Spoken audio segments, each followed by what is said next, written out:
आंखों से अश्रु बिंदु टपक गए।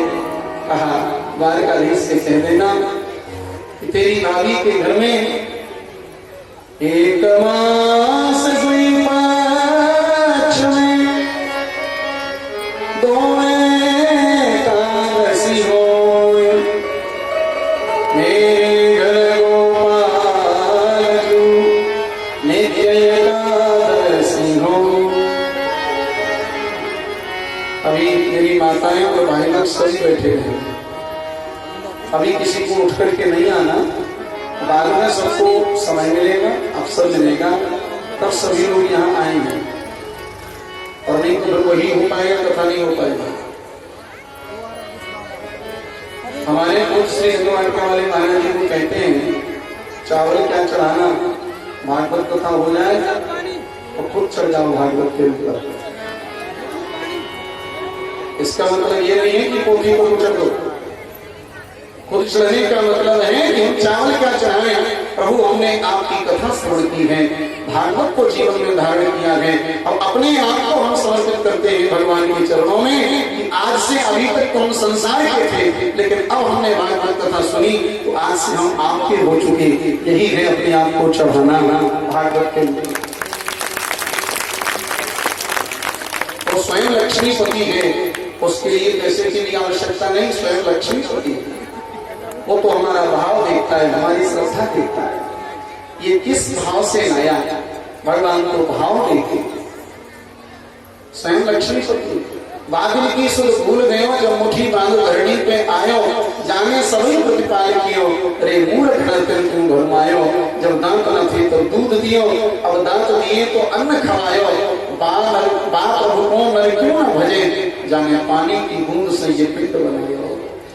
ये मनुष्य शरीर रूपी पिंड अर्पित किया है। अगर पिंड दान ही करना है तो ये शरीर का पिंड जो है, ये शरीर भी पिंड है, परमात्मा के चरणों में इसी को समर्पित कर दो, इसी में जीव का कल्याण है। गुरुद्वारिकाधीश भगवान सुदामा जी महाराज को भेंट भी माता सुशीला ने, और जिस समय बांध रही थी आपको पता है 4 घर से सुदामा के बच्चों ने एक भी अन्न का दाना नहीं खाया, उनका पेट पीटने लग रहा था। सुशीला 4 घरों से एक मुट्ठी चावल मांग करके लाई, भगवान का कह करके लाई है कि भगवान के लिए, हमारे और आपके लिए 4 मुट्ठी चावल का कोई महत्व नहीं, लेकिन सुदामा के परिवार का वो प्राण है 4 मुट्ठी चावल। जहाँ बच्चों ने 4 दिन से अन्न का दाना न खाया हो, सुदामा ने 4 दिन से अन्न का दाना न खाया हो, सुशीला ने अन्न का दाना न खाया हो, ये 4 मुट्ठी चावल आज सुदामा के परिवार का प्राण है महाराज। लेकिन फिर भी धन्य है ये भारत की आर्य नारी, पतिव्रता नारी माता सुशीला, भगवान का कह करके लाई है तो भगवान को ही देगी। इसमें से एक दाना भी अपने बच्चों को नहीं दिया। बच्चे देखते रहे, बच्चे रोते रहे, लेकिन एक भी दाना अपने बालकों को नहीं दिया। द्वारिका में बैठे द्वारकाधीश कहते हैं देवी रुक्मिणी, इस परम भक्ता के त्याग को तो देखो, इस पतिव्रता के त्याग को तो देखो। कहते के लाई है कि मैं भगवान को दे दी, तो उसने अपने बच्चों को एक ही दाना दिया। सुदामा जी को भेंट दी और सुदामा जी महाराज चलने लगे। सुशीला ने 1 लोटा जल सूर्य भगवान को अर्पण किया और प्रार्थना करी, हे सूर्य नारायण देवता, ये गरीब ब्राह्मणी आपको 1 लोटा जल ही दे सकती है, और क्या दे सकती है, मेरे पास में कुछ नहीं है, आप मेरे पति के शरीर की सुरक्षा करना भगवान। सूर्य नारायण से प्रार्थना करो। भूख लगती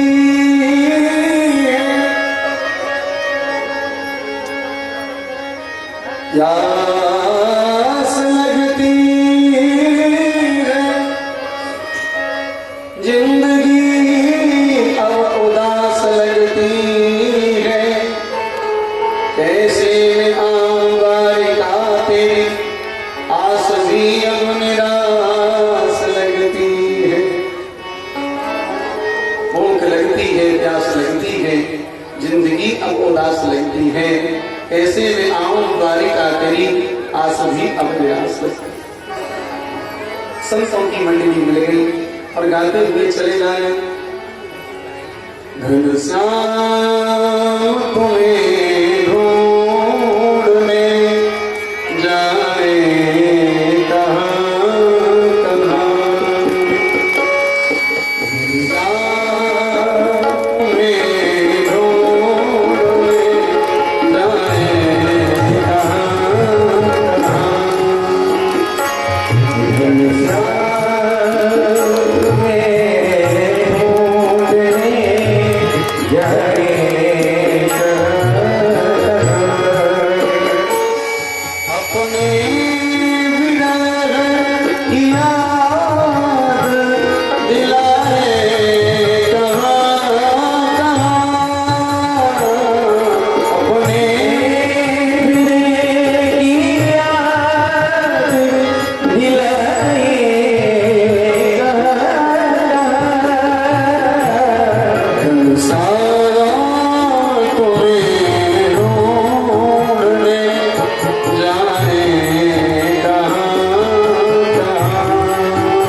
एक जंगल में अपनी बड़ी सी धोती को बिछा लिया और उसी को ओढ़ करके सोते समय कहने लगे, कन्हैया मेरे शरीर में तो अब शक्ति नहीं रही चलने की, अगर दर्शन देना में तो अब तू ही बुला ले।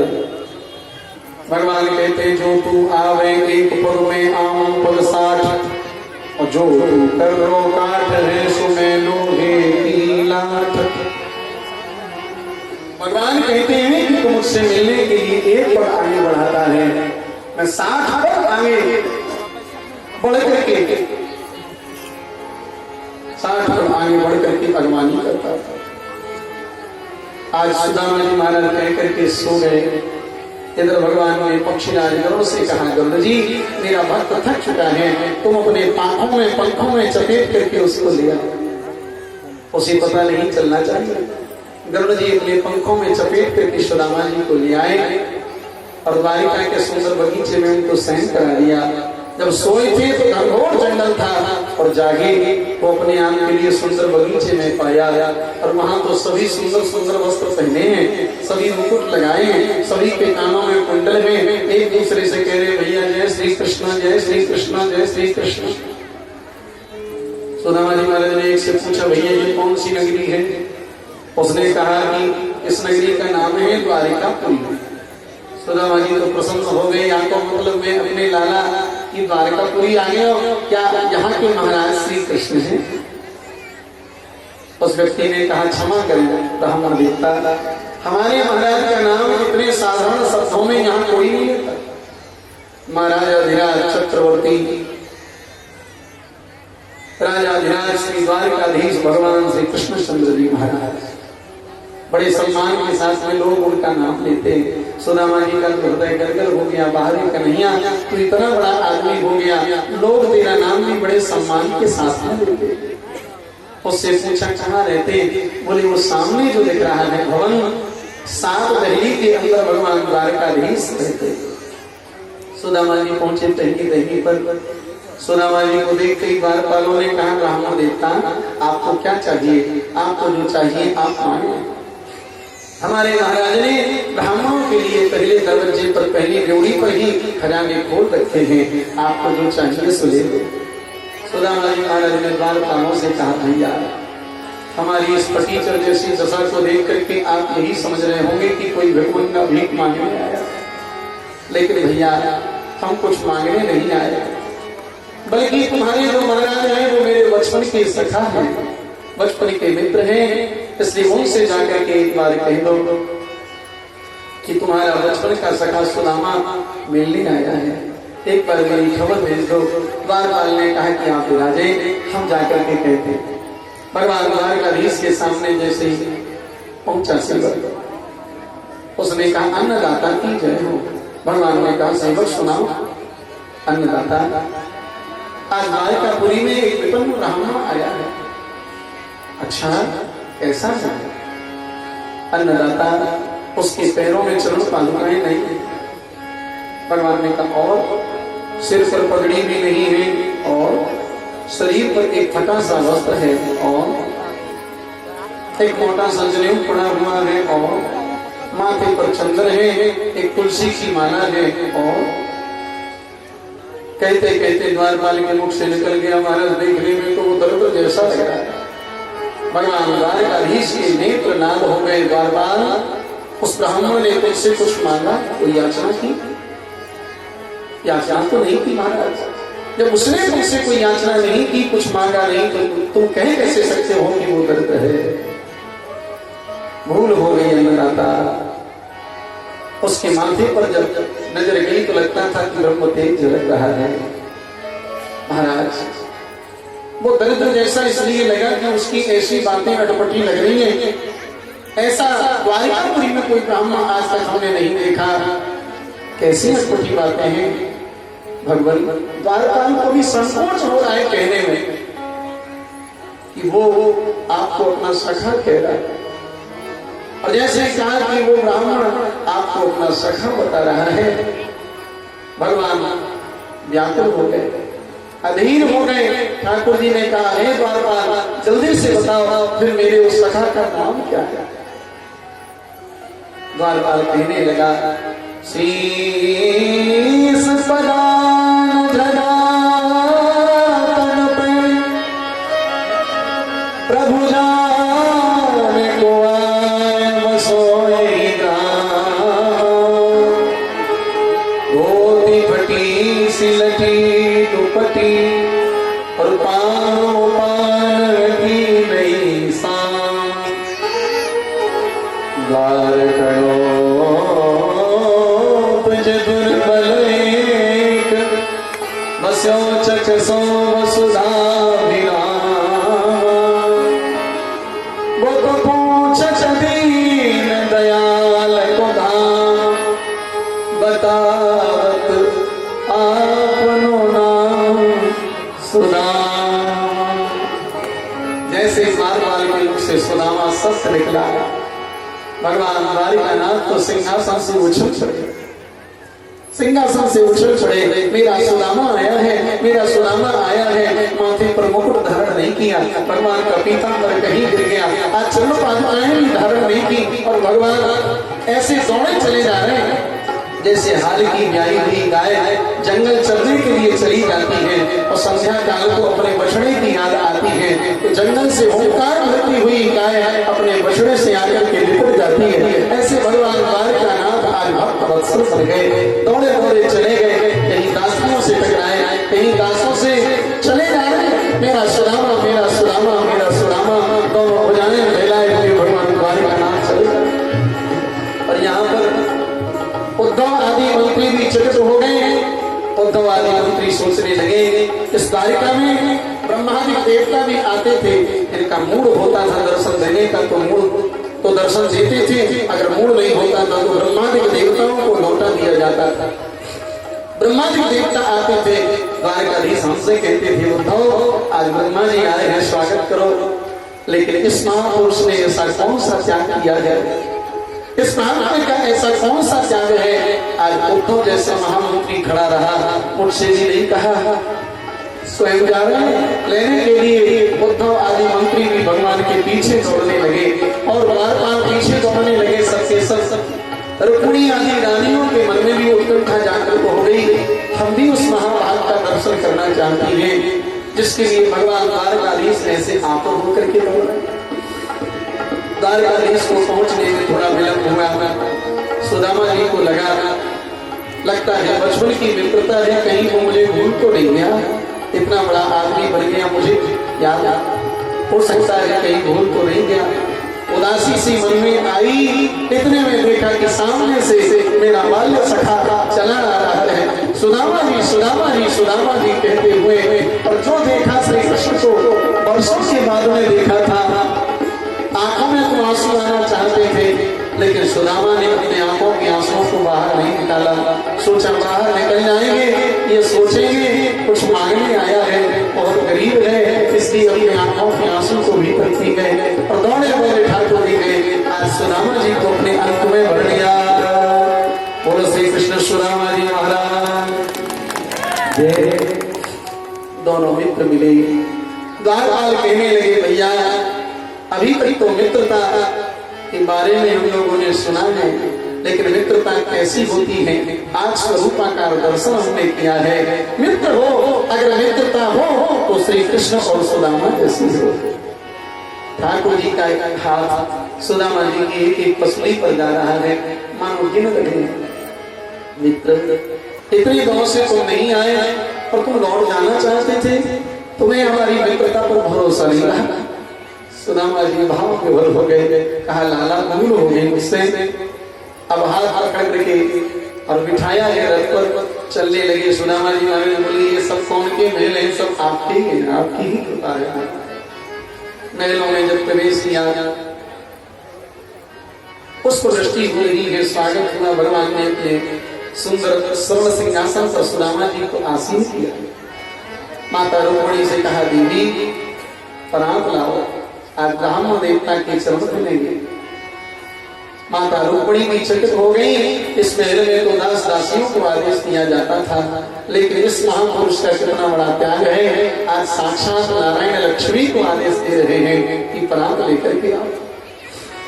माता रुक्मिणी प्रांत लेकर के आई। सत्यभामा से कहा देवी जल ले आओ। सत्यभामा जल लेने गई, भगवान चरणों में बैठे। जब तक वो जल लेकर के आती तब तक तो यहाँ विचित्र दशा हो गई। सुदामा जी महाराज के चरणों को गोविंद ने अपने हाथ में लिया। सुदामा जी के चरणों की दशा देखी। कई जगह से बीमारियां फटी हैं, कई जगह से बीमारियां फटी हैं, कांटा भी चुभा है। भगवान कांटा निकालने लगे, हाथ से नहीं निकला तो भगवान दांत से निकालने लगे। और जैसे ही कांटा निकाला, कांटे के साथ में रक्त भी बह चला और वो करुणा निधान आज करुण कंदन करके रो पड़े। सुदामा जी के चरणों पर माथा रख दिया और भगवान इतना रोए सुदामा जी के चरणों को अपने आंखों के आंसुओं से धोला। ऐसे हाल बीमार सो तक जाल लगे पुनि जोए। हाय महादुख पायो सका तुम आए पे न किते दिन खोए। देख सुदामा की दीन दशा करुणा करके करुणा निधि रोए। पानी परात को हाथ छुओ नहीं, नैनन के जल सो पग धोए। पानी परात को हाथ छुओ नहीं, नैनन के जल सो पग धोए।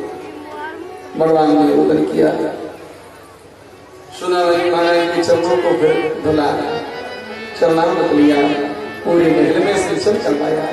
आज हमारी बालिका इन ब्राह्मण के चरणामृत से पवित्र हो गई। भगवान तो ब्रह्मांड देव ने दिया। रानियों से कहा प्रणाम करने के लिए आओ। महारानियां प्रणाम करने के लिए आने लगी। सुदामा जी महाराज आशीर्वाद दे रहे। बड़ी रानी आई, बोले मैं सबसे बड़ी पट्ट महर्षि हूँ द्वारिका की, मेरा नाम रुक्मिणी है, आपके श्री चरणों में प्रणाम कर रही हूँ। माता रुक्मिणी ने प्रणाम किया। सुदामा जी महाराज बोले अखंड सौभाग्यवती भव, पति प्रिया भव, पुत्रवती भव। सत्यभामा आ गई। मैं सत्यभामा उनकी दूसरी पत्नी प्रणाम करती हूँ। पति प्रिया भव, सौभाग्यवती भव, पुत्रवती भव। जाम्बवती आ गई, सत्या आ गई, लक्ष्मणा आ गई, भद्रा आ गई, नग्नजती आ गई, मित्रविंदा आ गई, कालिंदी आई। एक एक करके सब आने लगी। 500, 600, 1000, 1500। द्वारकाधीश ने कन्हैया को बुलाया पास में। मुझे लाला सुन कहा बात है महाराज, ये पहले नौता दे राजवाड़े का निमंत्रण दियो। ये सब रिश्तेदार नहीं है कि